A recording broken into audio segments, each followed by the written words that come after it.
The day-to-day work in a city never stops, even in COVID-19 times. But concerns about the pressure to keep it going grows. In terms of operating revenue, things are pretty bleak.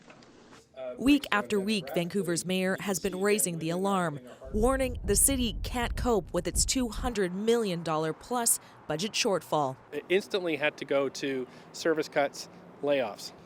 Most cities in Canada aren't allowed to run deficits, forcing them to balance budgets. Lost revenue from dropping transit fares, deferred property taxes, and user fees has them at a breaking point with few options. This stage, we could be facing a 20% property tax increase, which has never been contemplated before in the history of the city.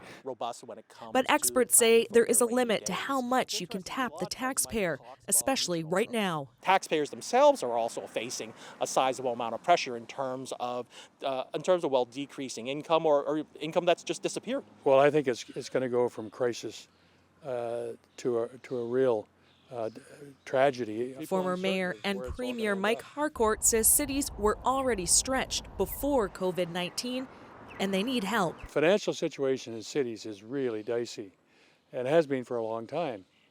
The main reason is that the property tax that we all pay wasn't meant for big ticket items like transit and affordable housing and childcare and dealing with the opioid and now the pandemic. The Federation of Canadian Municipalities is pleading with Ottawa for at least $10 billion to cover budget shortfalls.